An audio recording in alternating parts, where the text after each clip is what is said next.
It's time to lock in. We're talking SEC, college football, and more. This is AP as we see it. I'm all about that action. I'm all about that action. I'm all about that action. I said I'm all about that action. I'm AP Stedham from LA, Lower Alabama. This is AP as we see it, a weekly syndicated show discussing the Southeastern Conference, college football on the national scene, and other sports. Welcome to another edition of AP as we see it. We'd like to direct our audience to our social media platforms at AP as we see it on the YouTube channel, Spotify, Facebook, Instagram, X accounts, and also my personal accounts at AP Stedham as well. On our YouTube channel, we cover events all throughout the season, games, college football, primarily the next 15 weeks or so, not counting the playoffs. So you can check all the video interviews that we did covering the different games this past weekend. I was at South Carolina, Virginia Tech, the game held in Atlanta. Good ball game. We'll discuss that later on. But check out our social media platforms. All the video interviews and then the photos are on our other social media platforms as well. We'd like to thank our sponsors, Greer's Market, 109 years, 29 locations, Alabama, Florida, Mississippi, serving the Gulf Coast and beyond. They have Lucy's famous recipes online and also her book. You can buy it in the store or online. Football, friends and family, friends in football is a winning tradition at Greer's. You can score big with the savings on fresh meats, produce, and more. Groceries to go. You can have it delivered to your home, the office, or the venue of your choice. There's a special program they have during the school year, Apples for Students. You just drop by your receipts and you can help the nearby schools with the school supplies. So that's Apples for Students. Take advantage of that for your nearby schools. They have the coloring contest for the children.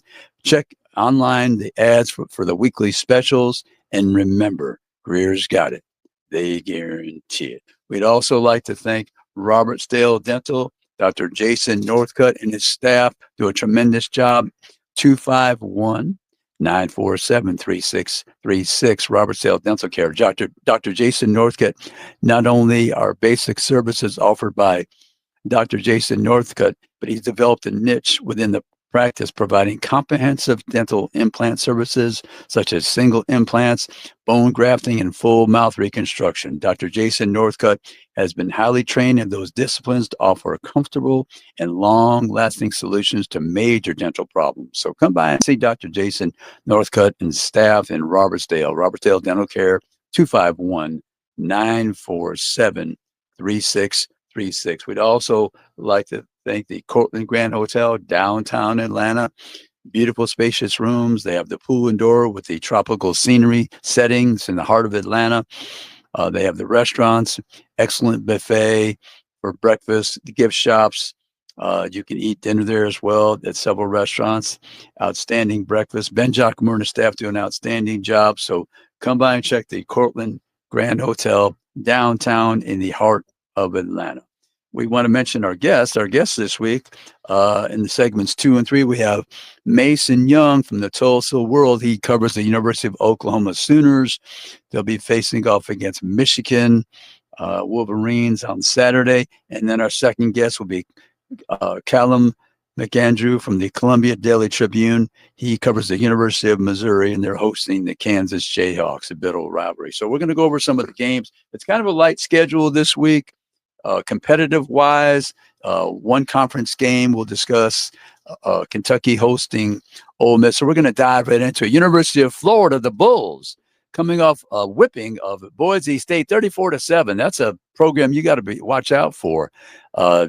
University of South Florida, they're facing the Florida Gators. That series is 0-3, 3-0 in favor of Florida. Florida's a 17.5-point favorite. Quarterback DJ Lagway, we said all preseason, he must play well for that team to be successful. He was for 15 for 18 in the 55-0 defeat of the LIU team. Long Island University, 15 of 18, 120 yards and 3 touchdowns. Quarterback Byram Brown, 16 for 24, impressive 210 yards, and that 34-7 victory over number 25 Boise State at the time. So that's a serious opponent for Florida this week. A lot of those players probably thinking I should have been recruited by Florida. We're moving on to the next game, Arkansas State. First time ever playing the University of Arkansas. That game will be in Little Rock. Taylor Green, the quarterback, had a good day last week against Alabama A&M, 24 for 31, 300 plus yards, 6 TDs for Taylor Green. That's a 0-0 series. Coach Pittman, he challenged his linebackers and his defensive line this week. They want to stop the run, do a better job, and want to get off the field on that third down. So that Arkansas State versus University of Arkansas, first time game, big favorite, 23.5 point favorite. Arkansas should win that game, the Razorbacks.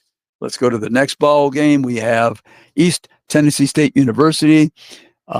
It's playing against Tennessee, the home state school, the flagship school. Tennessee has played them one time, and they were victorious in that contest. Joey Aguilar, the new quarterback from Appalachian State via UCLA, 16 for 28, 247 yards, 3 TDs last week against Syracuse in that victory in Atlanta, 45-26 over the Orangemen. They had tremendous balance, 247 passing, 246 rushing. So Tennessee, like I said, I think that's an upgraded quarterback, and they're going to prove big dividends by having Joey Aguilar at that position. South Carolina, we covered that game, so check out our videos and interviews that we did and our footage and photos on our AP As We See It YouTube channel and our social media platforms. South Carolina defeated Virginia Tech 24-11. They're playing South Carolina State. South Carolina has won all 3 of those contests. That's 3-0 in that series. But watch out for their quarterback, Lenora Sellers. He can run the ball. He had a nice 61-yard touchdown when the score got close at the end. So the Gamecocks, they should win that ball game handily. I don't even know if there's a line in that game, actually. Okay, next game, Alabama hosts UL Monroe. The series is 3-1 in favor of Alabama, 35.5 point favorite. Alabama, Ty Simpson, their quarterback, was 23 for 43. 20 of them hit the ground, so that's 254 yards for 2 TDs. The team had just 87 yards rushing. It was a disappointing, very, very disappointing performance at the point of attack on the defensive line. I asked Calum DeBoer in the weekly teleconference, how do you improve your toughness and execution? He says you got to have people willing to run to the fight. They have to love the contact and they want to deliver the blow, their violence, and they must trust their teammates on defense to make those plays, because if they're searching for their teammate next to them and they're not making or executing the proper scheme, then things become confusing and you have some problems. And Alabama gave up 230 plus yards rushing.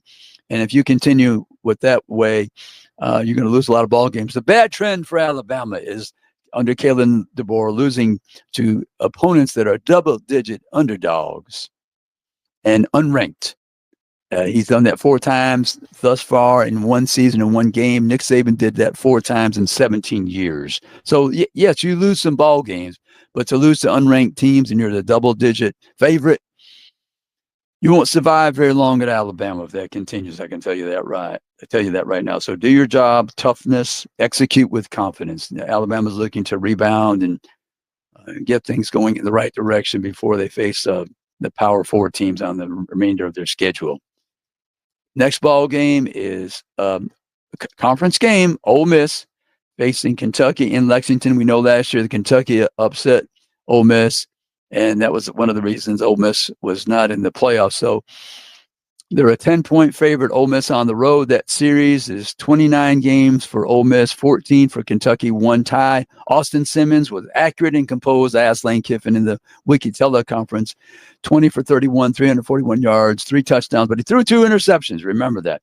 Zach Calzada had a very difficult game for Kentucky, the transfer from Texas A&M, and I guess Incarnate Word, 10 for 23, 85 yards, 1 interception. That's not going to cut it in league play or against any Power 4 team. Dante Dowdell, 6'2", 227 pounds, 14 carries, 129 yards, 1 TD, in their 24-16 victory over Toledo. Ole Miss defeated Georgia State 65-7. No contest. But Kentucky's got to make the routine plays. I asked Coach Stoops, because we need to make the routine plays, especially in the passing game. Going on to the next ball game. Big ball game for Mississippi State, because they're coming up their 34-17 victory over in-state. Sort of a rival, Southern Miss. Blake Shapen was 26 for 34, 270 yards, 1 TD, 1 interception. Sam Levitt comes to town. Arizona State, they defeated number 19. They defeated Northern Arizona 38-19. They're a 6.5-point favorite. Sam Levitt, excellent quarterback, been in the college football playoffs, 25 for 39, 257 yards, 2 touchdowns, 1 interception. So that's a big ball game for Mississippi State hosting the Sun Devils. So that's a tough matchup for them. 1-0 in the series, Arizona State leads. One more game before you have to move on to our next segment. Ball State versus Auburn. Auburn coming on an excellent victory on the road, beating Baylor 38-24, 42.5-point favorite. They're 3-0 against Ball State. Jackson Arnold, excellent game, 11 for 17, 108 yards, 16 carries, 137 yards, rushing, 2 TDs. And so Auburn's off to a big start, 300-plus yards rushing. So we're going to be right back after these messages with our guests. Another segment of AP As We See. We'll be right back after these messages. Hi, I'm AP Stedham for Greer's Markets. If you're planning a big party or for every day, shop at Greer's for delicious food, beverages, and snacks. Save time and money by checking on Greer's.com and use Groceries to Go to get your Greer's groceries delivered. Look at the weekly ad for more information. 29 locations in Alabama, Florida, and Mississippi, serving the region since 1916. Remember, Greer's got it. They guarantee it.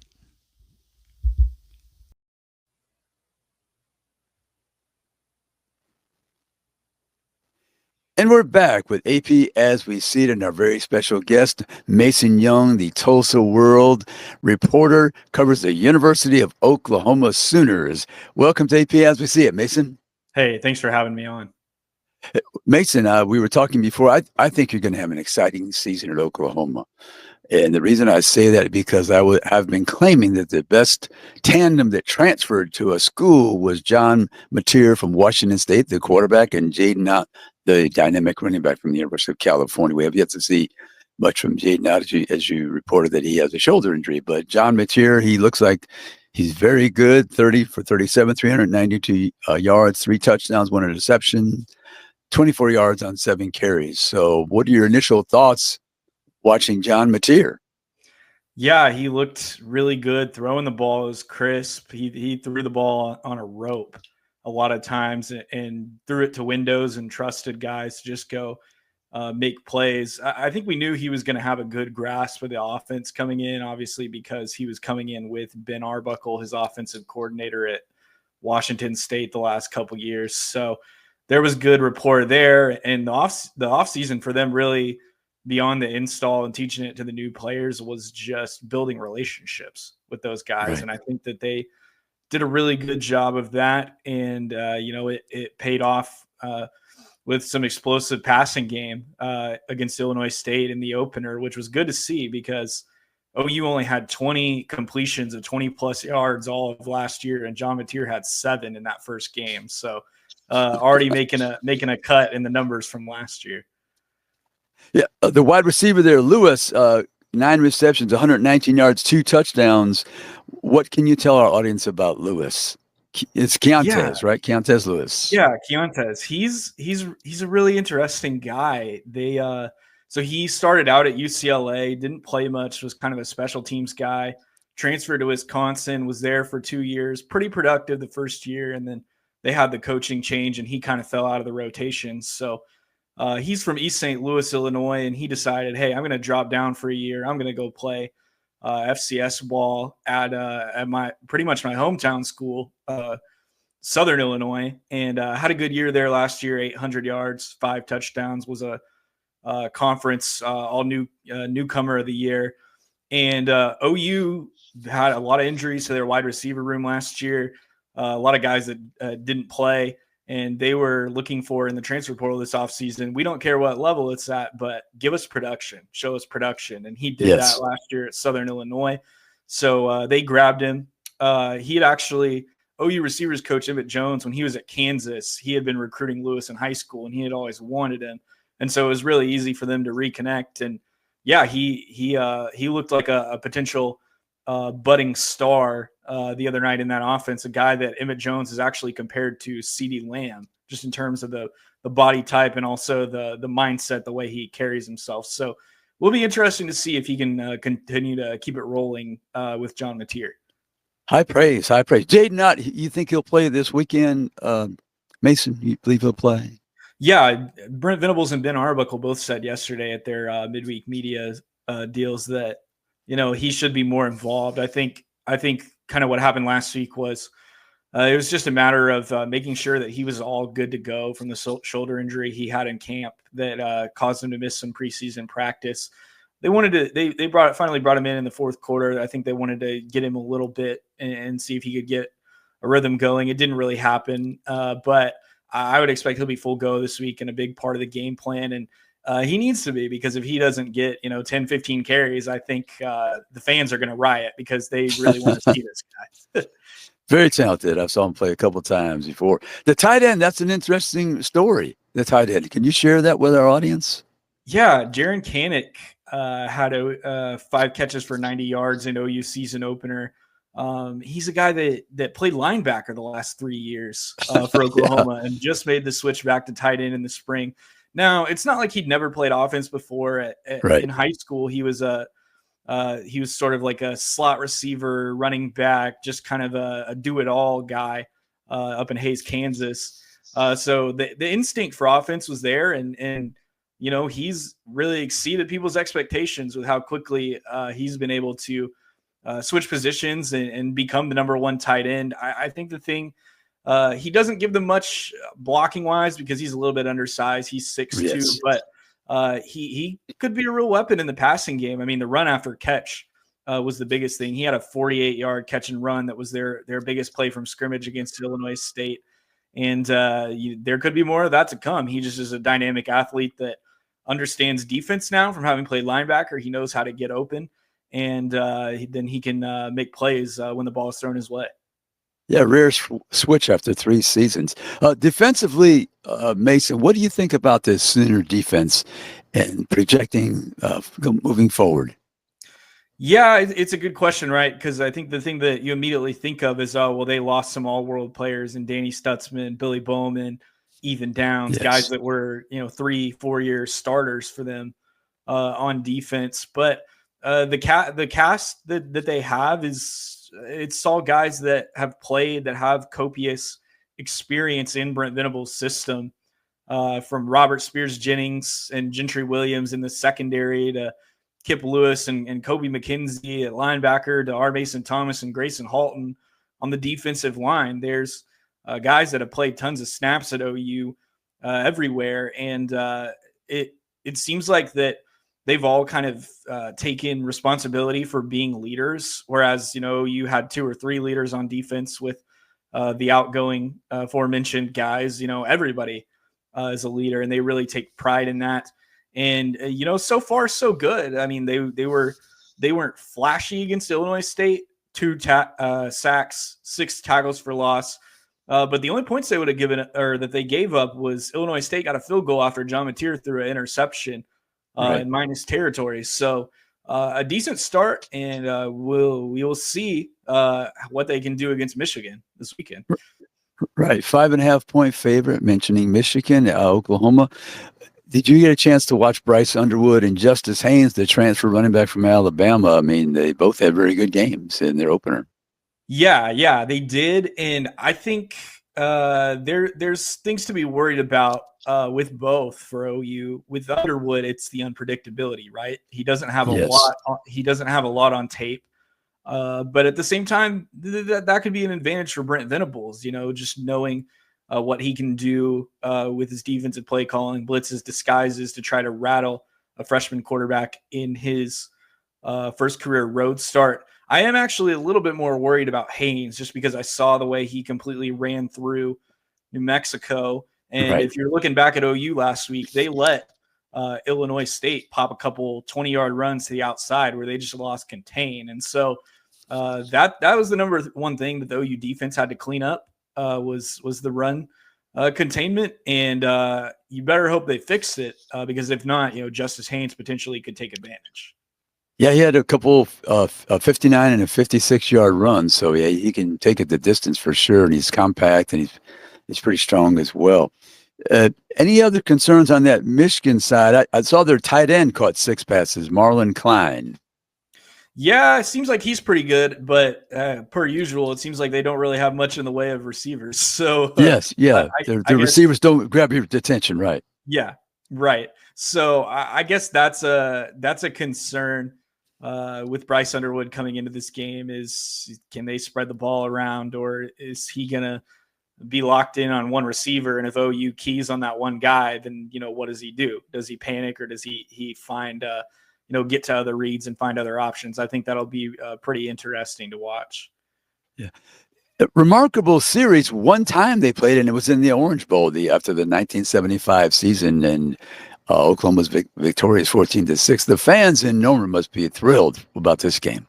Yeah, I think there is a lot of excitement and energy around this, whether it be I feel like fans have been slow to kind of pick up the SEC flag since OU has moved over. But I think there is something to that playing for SEC pride against the Big Ten, the way that the Big Ten has had the national championship success the last handful of years. So that's a factor. And then also just the general excitement about knowing what OU and Michigan are historically, college game day coming to town and being on campus. It has all the big game feels. And I bet it's going to be an electric atmosphere in that stadium on Saturday night. The head coach of Michigan played at Oklahoma.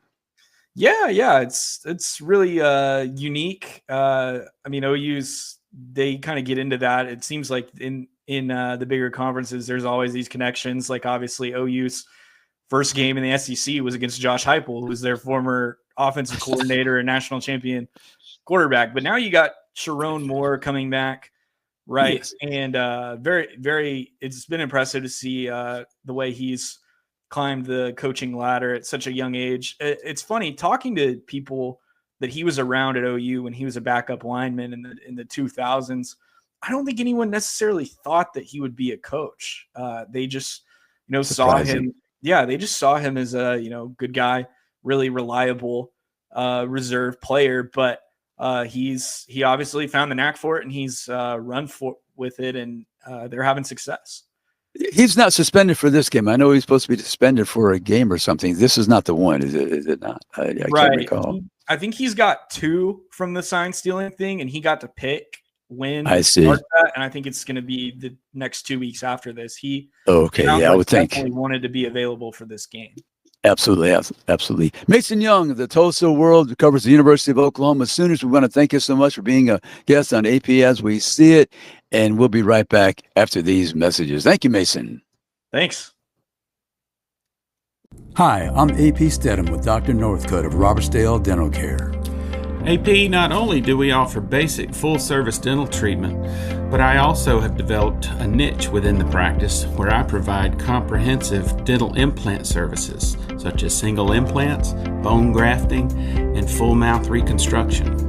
I've been highly trained in those disciplines to offer comfortable and long-lasting solutions to major dental problems.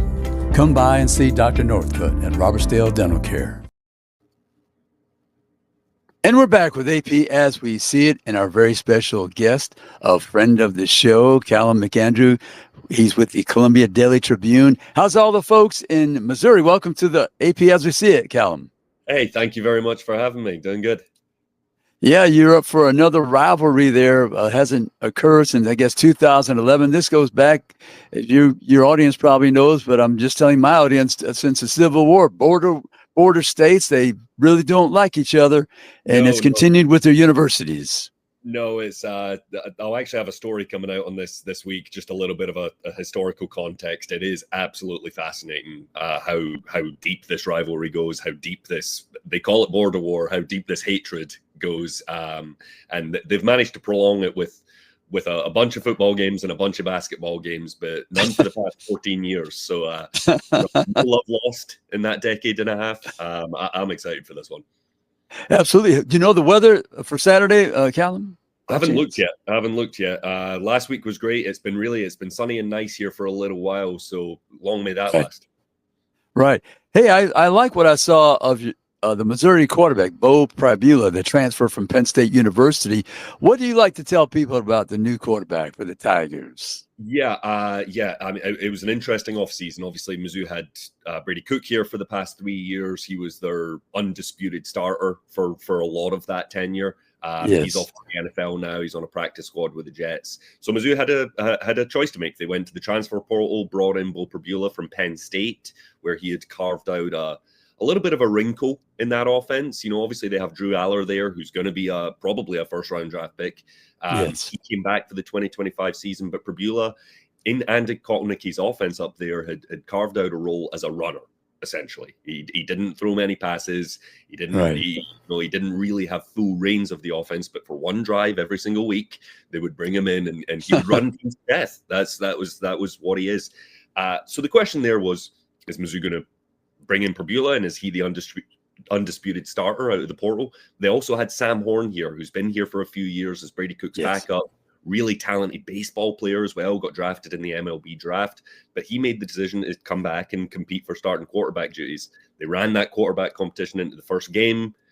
Horn, on his first play, went into a wildcat quarterback formation, took a run 6 yards up the gut, injured his leg on the play, and he's out for an indefinite amount of time now. So proxy, it is Bo Pribula.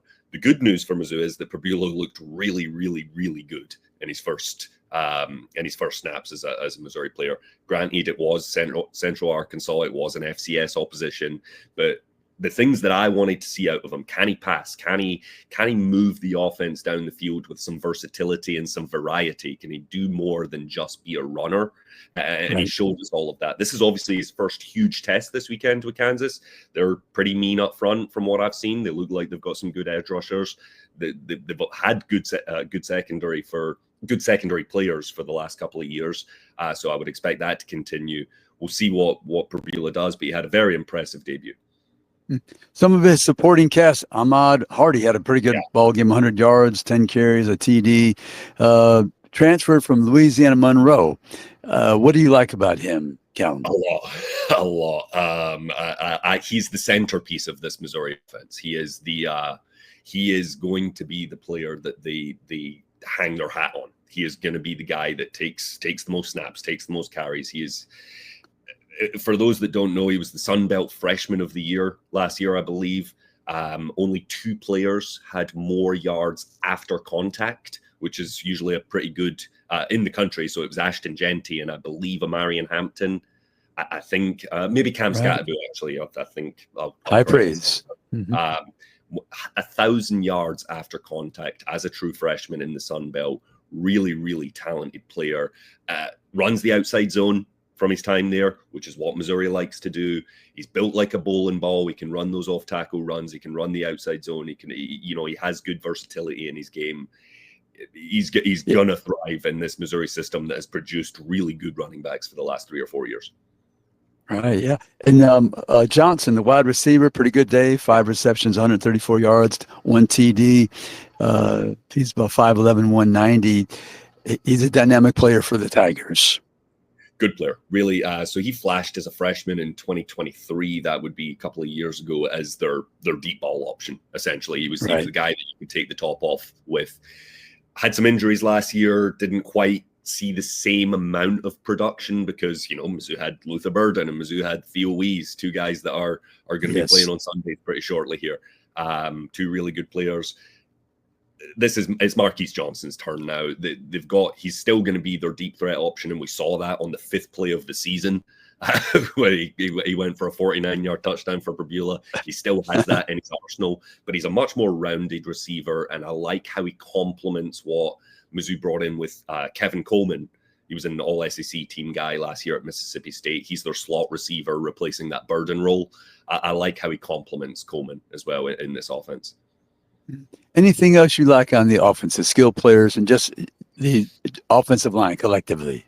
Offensive line, I have a few more questions about. I see. think so. They shuffled a few of the positions around during fall camp, which is never a great sign when you're making Yes. changes with 2 weeks until the season. That's usually, and especially with what Missouri did. So they have an All-American left guard, a preseason All-American left guard named Caden Green. When he came out of Kansas City in high school, everyone assumed he was going to be a left tackle when he went to Oklahoma, but that never lasted. And he played left guard for Oklahoma. He played left guard last season for Missouri, and he was really, really, really good at it. Yeah. Mizzou couldn't find a left tackle this offseason. They competed a couple of guys. They got somebody out of the portal, and neither of them stuck. So with 2 weeks to go until the season, they bumped Green out to left tackle. Now he's 6'5". He's long. He's athletic. He's got all the tools that you would want a left tackle to have. He is potentially a guy that will have first round consideration, but he didn't have an excellent debut. He didn't look great against Central Arkansas, which is not, it's not a really highly encouraging sign when you're allowing pressure to come off of your side. And I think a lot of that was to do with the shuffling. Because he moved outside, they had to move the right guard over to left guard. Because the right guard moved to left guard, they had to bump up a reserve into the starting right guard role. So there was a lot of shifting and maneuvering there very close to the season, and it did kind of look like it last Thursday when they played. It did look like this was a new line still trying to find its feet. That ain't gonna fly against Kansas, and that certainly ain't gonna fly in the SEC. No, they have some good edge rushers, so he's going to have to come along quickly. Yeah. It seems like he has the size, but that position out in space is definitely different. And good player, but more on an island out there, so it's a different job. Yeah, it's a tropical setting out there in the island for sure. Kansas, good quarterback, Jalen Daniels. I had a chance to visit with him in Thibodaux, Louisiana, at the Manning Passing Academy. He's had 2 pretty good ball games so far. Dual threat quarterback. Yeah.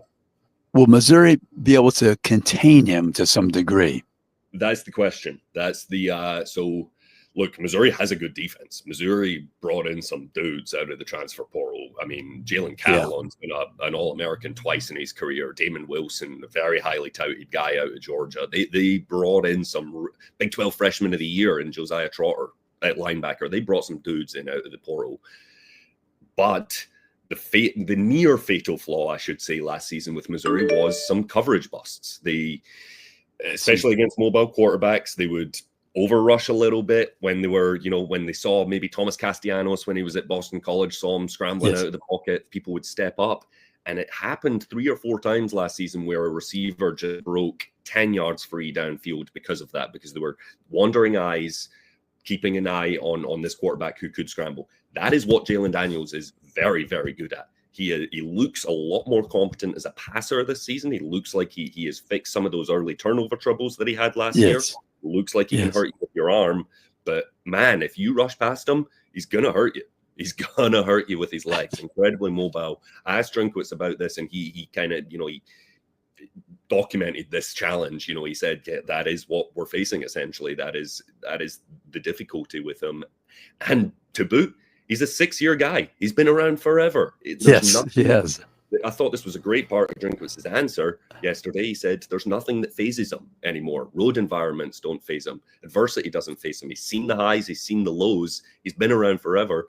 Drinkwitz called him, I believe, I'm slightly paraphrasing here, but among the best quarterbacks that he's faced time at Missouri, and that's really high praise.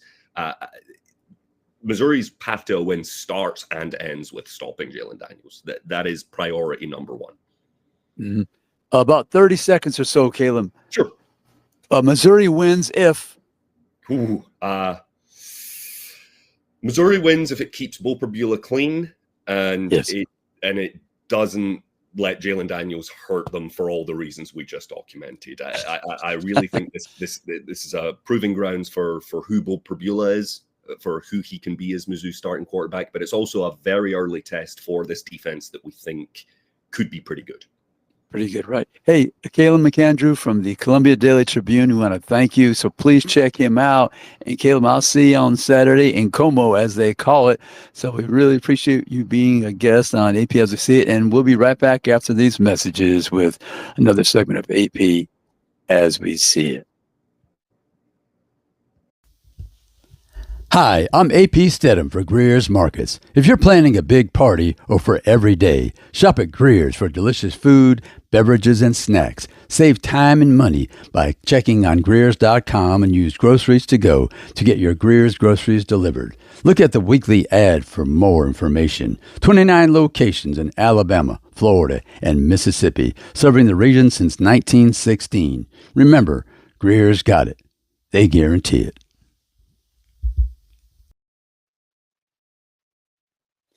And we're back with AP as we see it, and we want to thank our guest, Mason Young from the Tulsa World. He brought some light to the University of Michigan versus University of Oklahoma game. Excuse me. We just want to give some background on that game. This is the second time these two teams have played. They played once in the Orange Bowl, and Oklahoma won that ball game. Oklahoma's a 5.5-point favorite at that time, ranked number 16. We're using the poll from the Football Writers Association of America / National Football Foundation Super 16 poll. So that game should be highly contested, I believe. It's a chance for the SEC to win a game against a Big Ten team. So Oklahoma's important for them, and they're playing at home. And I know all the fans are really excited.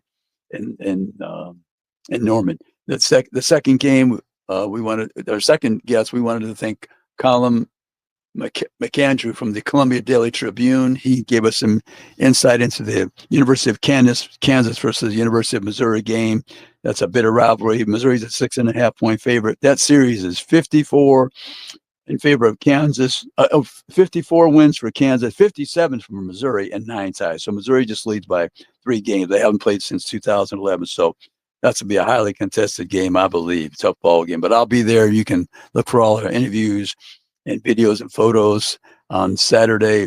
We'll be posting those as we're going to be in Columbia, Missouri. We're going to move on to the next game. Vanderbilt's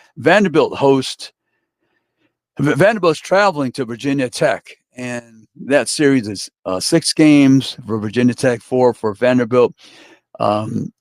1-point favorite, Vanderbilt, in this ball game. Diego Pavia had a nice ball game in the victory against Charleston Southern last week, 45-3.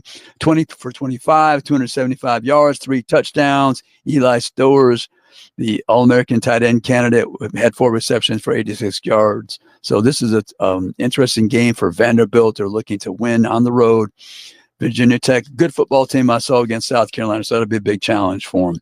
Game number 12, we have Texas, who's coming up the 14-7 loss to Ohio State, number 7 Texas. They're playing San Jose State. They played once in the past. They won that ball game. Arch Manning, 17 for 30, 170 yards, 1 touchdown, 1 TD. The offensive line, 4 new starters, but they did a good job on the offensive line. You know, when you're holding Ohio State to 14 points. That was excellent defense, but they need some better offense, and they also have to improve on pressuring the quarterback. Sark said that. Steve Sarkisian, the head coach of the University of Texas Longhorns, said that in his weekly teleconference. So look for Texas to try to improve in those areas, but they got to get ready for the tough SEC challenge. Next ball game, Utah State will be at Texas A&M. Texas A&M leads that series 1-0. They're a 31.5-point favorite. Texas A&M defeated University of Texas San Antonio 42-24. Marcel Reed 22-24, 4 TDs, 8 carries, 39 yards. Mario Craver 8 receptions, 122 yards, 2 TDs. The transfer from North Carolina State, I know people are kind of watching him, Casey Concepcion, 3 receptions for 72 yards, 1 TD. They're looking to have some explosive plays in the passing game. The defense is pretty good. Special teams pretty good. So it's another tune-up game for Mike Elko, head coach of the Aggies at Texas A&M University. Next ball game we have is Louisiana Tech versus LSU. LSU coming off a great win. They're ranked number 3 this week, 17-10 on the road. Clemson's Death Valley.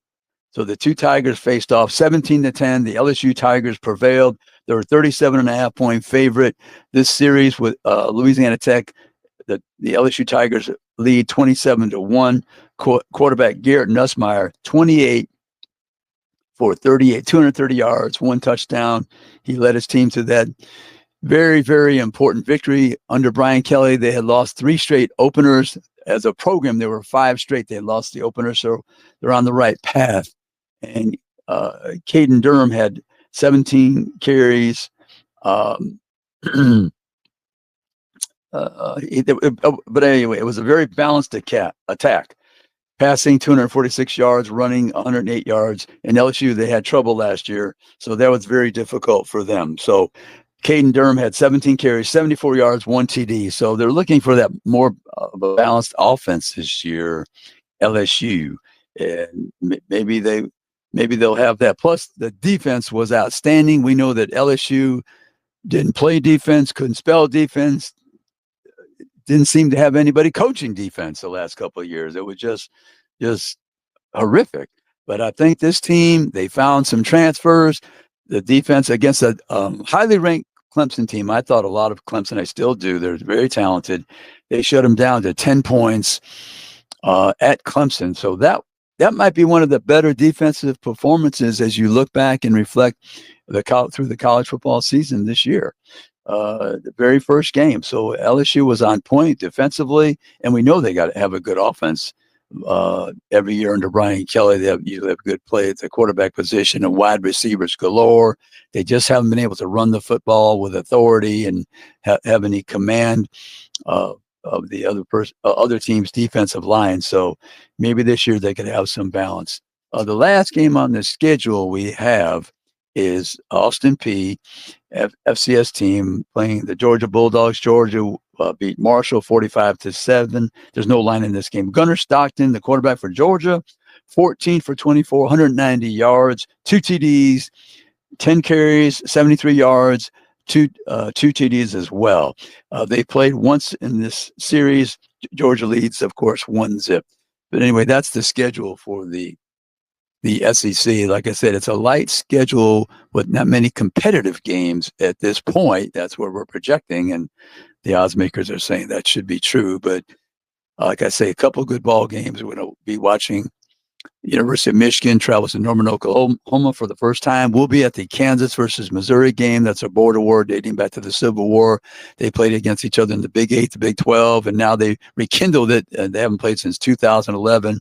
I'm looking for a highly competitive game, and should be a lot of fun. Bo Prabula, the quarterback of Missouri, he can run, he can throw. I liked what he did, even though the opponent was not strong. But you have to like what he did in the very first ball game for the Mizzou Tigers. And then you have Ole Miss. They're trying to repay that favor from last year where Kentucky upset them in Oxford.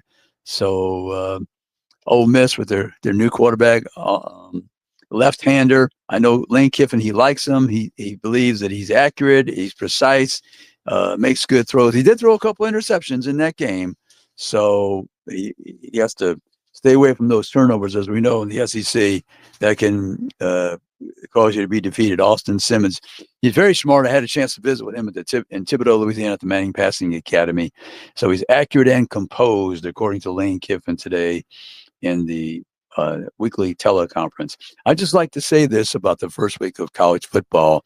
Been watching it for a while, and I think that we have a tendency to praise a team for a single victory, and we damn a team for one loss. Now, in particular, Alabama, they have the whole season to recover, but I said that trend of losing to unranked teams and you're the double-digit favorite, you won't last long in Tuscaloosa with that type of performance by your team. And I think that it's at the point of attack, the line of scrimmage defensively, because if the other team is able to run the football, they set and dictate the tempo. They throw the ball at their whim. When you're running the football, you're playing defense as well because the other team's offense is on the sideline. So that's a major flaw right now with Alabama. If teams are going to be able to run the football with authority, and a game of 200 yards rushing in this era of football, it's like getting 300 yards years ago. So 200 yards, you dominated a team if you're able to compile those types of numbers with your running backs and your quarterback. And let's face it, most teams have a mobile quarterback. If you can't solve that issue, then all season long, you're going to probably, if you have a good defense on first and second down, you'll probably falter on third down because the quarterback is mobile and you haven't resolved that serious issue defensively. So I would just say that Alabama and all these other teams, if they stumbled, for instance, Texas, they lost at Ohio State, but it was close. They played excellent defense, holding a high-powered offense to 14 points on the road. That will bode well when the selection committee reviews their entire strength of schedule and how they performed on the road. So I just say, stay with your team. It's a long season. Many things could happen. There are injuries that affect teams. And sometimes it affects the team positively because somebody else is replaced and the newcomer, their chance to shine. But as I've been saying throughout the preseason, in this era of college football, when you have the transfer portal and the freshman class and people returning, it's highly competitive because you can fine tune and tweak your roster. So it's getting to be like the NFL because there's so much parity. So every week, the head coach, he matters. He can't just show up with his team and expect to win and physically dominate someone else. You hear coaches talk all the time, dominate. In this era of football, win the ball game. That's the main thing. If you dominate, great, but win the football game because there are going to be some close plays, 6 or 7 plays. The coaches have to make decisions, the right decisions. But as I said, competitive football and college football in the year 2025, and it's going to get more competitive as the years pass by. So anyway, that's another edition of AP As We See It. We'd like to thank our sponsors, Greer's Markets, Robertsdale Dental Care, and the Cortland Grand Hotel downtown Atlanta. And we'll be back next week with another episode of AP As We See It. Hi, I'm AP Stedham for Greer's Markets. If you're planning a big party or for every day, shop at Greer's for delicious food, beverages, and snacks. Save time and money by checking on Greers.com and use Groceries to Go to get your Greer's groceries delivered. Look at the weekly ad for more information. 29 locations in Alabama, Florida, and Mississippi, serving the region since 1916. Remember, Greer's got it. They guarantee it.